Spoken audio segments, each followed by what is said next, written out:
To begin with, I want to take you to a peaceful spot in the deep south of the United States. It's home to a woman whose story of a hard road to forgiveness has been challenging people around the world. Nothing much of note ever really happened here in sleepy little Madisonville, Louisiana, just across the lake from New Orleans. This was the kind of place where people didn't lock their doors, where burglaries were virtually unknown, where kids could safely stay out late at night after a movie and a milkshake. Well, one evening in May 1980 was to change all that. A 16-year-old girl called Debbie and her 20-year-old boyfriend Mark were parked in a car here along the banks of the Tchefuncte River on Water Street. Debbie was about as wholesome an all-American girl as you can imagine. She and Mark Brewster were taken completely by surprise that night. A truck drove up and two men got out and rushed up to our car and forced their way into the car and held us at gunpoint. They drove us outside of town to an isolated area where they stopped the car and forced Mark into the trunk of the car. And they ended up driving us from Madisonville, Louisiana to the east side of Mobile, Alabama. And that's where they took Mark out of the trunk of the car and they took him back into the woods and tied him to a tree and tortured him and shot him in the back of the head at close range. They held on to me for about another 24 hours after that and drove me back to Louisiana. They would eventually let me go just outside of my hometown within walking distance to my house.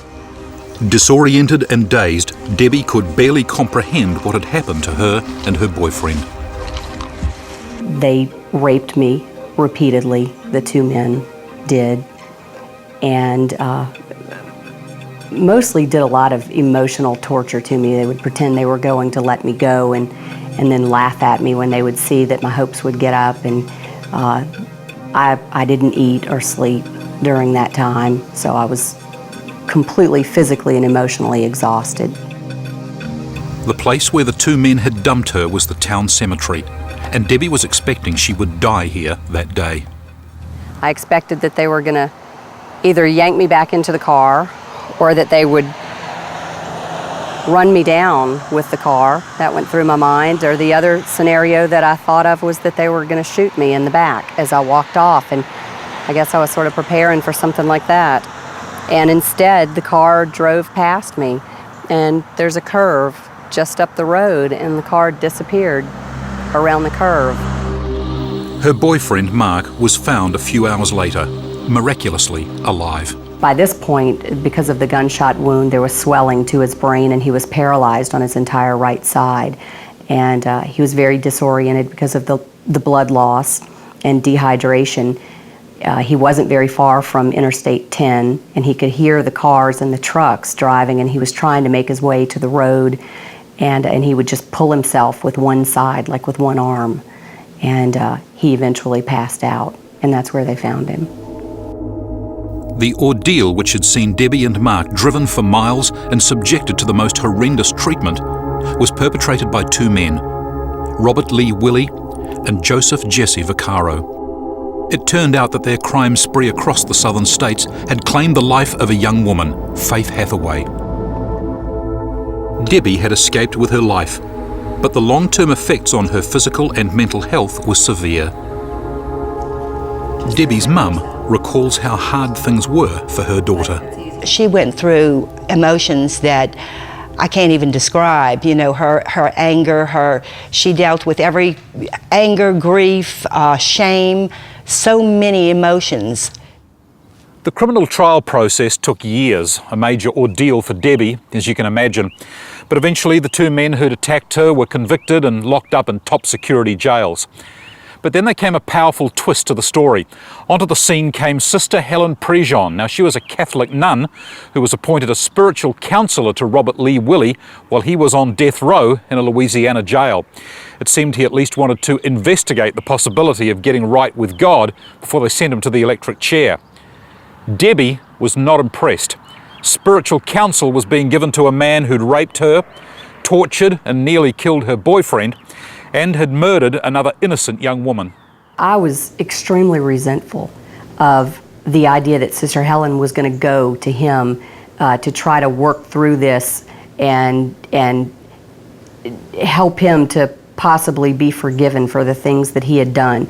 The idea of Robert Willie ever being forgiven of his sin and being able to go to heaven one day was appalling to me in the beginning. I thought there's absolutely no way he could ever deserve to be in heaven, a place where I knew I was going. Sister Helen Prejean's counselling relationship with Robert Lee Willie and another inmate were ultimately made into a movie, Dead Man Walking. Names and details were altered for the film, but it was based on real-life stories from real prison cells. No movie audience, however, got to see the pain Debbie went through as a young woman full of shame and anger. She was grappling with two dilemmas. Where had God been in all of this? And would executing Robert Lee Willie bring closure? I had hoped during the time that Robert Lee Willie was on death row that possibly, if he ever was going to be executed, that's when healing could finally occur and I could put this in the past and really begin my life again.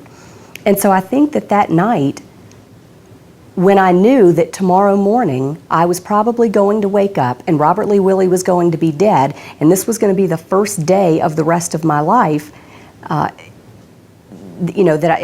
I hoped that there would be this healing, this change, that I would be different, I sort of panicked. A light went on for Debbie the night they took Robert Lee Willie from his cell on death row to the execution chamber. She wondered, what if this execution doesn't make me feel better?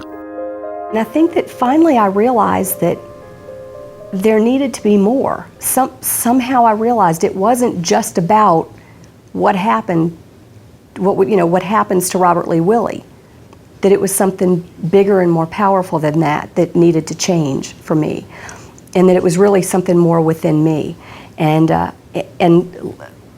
as I said before, the roots of my faith, I believe, really became a part of this for the first time in about 5 years. And I knew that it was wrong to hate Robert Lee Willie. I knew that it was wrong, no matter what he had done.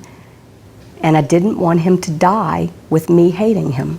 Somehow I guess I knew that tomorrow morning wouldn't look any different if I still hated him. And the only way that I knew of to stop hating him was to ask God to help me to forgive him. The upshot of all this has been a tremendous change in Debbie's life. Now, all these years later, she has a compelling profile as the woman who found it within herself and her faith to forgive the dead man walking. Her mum, who watched her struggle with shame and sadness, is now somewhat in awe of her daughter and the power of her forgiveness. I would like to be where Debbie is, to where I can say that I have totally forgiven them, but I don't think I have. I think for a parent, I think I could forgive this had it happened to me easier than forgiving it with my daughter. I mean, I feel like they robbed her of her youth. I feel like they affected my entire family. My parents, my other two children, her father. We were all terribly impacted by this crime. But then again, my daughter lived.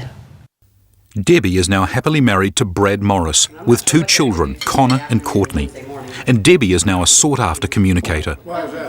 One of the things she is most often asked is how to make forgiveness work when it's a one-sided affair, when the person you've decided to forgive either won't or can't respond. It's still possible to forgive someone if that other person is not available to you. Many times the person that you need to forgive or even ask forgiveness from has passed away, or maybe they have gone on and they're in another marriage or some type of relationship where they're just not available for you to be able to go to. You don't have access to this person. Maybe it's a person who just will not talk with you. They won't have any communication with you. Maybe it's someone that you've hurt and you've done something really terrible to, and they've cut off all contact, and you can't do anything to change their mind. It's important to know that you cannot force somebody to forgive, and you can't force someone to accept forgiveness. And in that case, the most important thing to know is that we still have a responsibility to act as God wants us to. Debbie's own family were quite astounded at how her conscious decision to forgive made a great impact on her outlook on life. Something amazing happened for her. You know, she grew in so many ways. You know, today she is able to touch people's lives. You know, when this happened to her, my father said to me, you know, it's a miracle that Debbie is alive today. By all rights, she should be dead. He said, I feel that God has a plan for her. And I think today she's living that plan that God had. She's helping people, she's doing good work, she shares her story willingly and lovingly. And, you know, she takes time from her own personal life many times to give to other people. She does it on a regular basis, and I think that this has helped her deal with everything. I think telling her story, sharing it with people, has eased the pain for her. Debbie Morris's forgiveness of Robert Lee Willie is not an easy thing for everyone to understand. We're living at a time now where a lot of people are saying we need to pay more attention to the rights of victims than to the needs of criminals. It's hard to argue with, particularly if you've been assaulted or beaten up or nearly murdered or raped as Debbie Morris had. But Debbie comes at this in a completely different way. She says the Bible she reads tells the story of a God who's so in love with this world, he sent his own son to die to pay the penalty for all misdeeds, foul-ups, sins some people call them. Even the sins of the very worst, the likes of Robert Lee Willie. There's a line right towards the end of your book in which you say, it's interesting, we don't sing a song Amazing Justice, we do sing the song Amazing Grace. And I guess that's where the rub comes for many people, isn't it? If I forgive, they get off the hook. That's right. I think what so many people desire is justice. They want someone to pay when they've done something wrong. They want to feel as if the score has been evened. And sometimes it never will be. There are some criminals who are never caught after doing horrible things, murder or something like that. And then in my case, justice was served to the greatest degree that the law provided. And it still was not enough. And I think that if you look around, you can find all kinds of examples of where justice is not enough. I think you said once they could have sent Robert Lee Willie to the electric chair 5 times. And in one sense, for what he did to you, to Mark, and to Faith, that really wasn't enough. They could have sent him to the electric chair 500 times, and it would not have been enough for what he did to Mark and to Faith. There is no justice on earth for what Robert Lee Willie did. So, thank God, justice is not what we depend on for the healing that we need. That there's something much greater and much more powerful, and that's God's grace. And God is the one, the only one, who can heal us after a tragedy like this. I truly believe that. What happened to Debbie in May of 1980 could have been enough to destroy her. As she now contemplates what's happened to her since, Debbie would be the last to claim that she has forgiveness all sorted out. But she does know that what she's experienced has a greater power than even the bars of a jail. I had read somewhere that when you forgive someone that hurts you, it's as if a prisoner is set free. And when I related that to my experience with Robert Lee Willie, on the night that I first chose to begin to forgive Robert Lee Willie, he was in prison and behind bars and awaiting execution. And that night, a prisoner was set free, but the prisoner was me. Forgiveness usually is not an event. It's a process. It's something that took years for me. And I think the greater the hurt, the more time it's going to take. And also, the less we know about who God really is, the more time that process is going to take. And so I think that the most important thing about forgiveness is to understand that, number one, it's not going to make everything all better. You know, it's not going to take away all of the pain. And number two, it can take a long time sometimes. We're not expected to be able to feel forgiveness overnight. Sometimes we need to do it before we feel it. We need to begin to act, to behave in a forgiving way, and then eventually we'll understand that our heart will follow if we do the right thing, if we act according to the way that Jesus has taught us, that then our heart will follow. And trust that somewhere in even your darkest moment, God still does have a plan for your life. That's something that I know without a doubt today.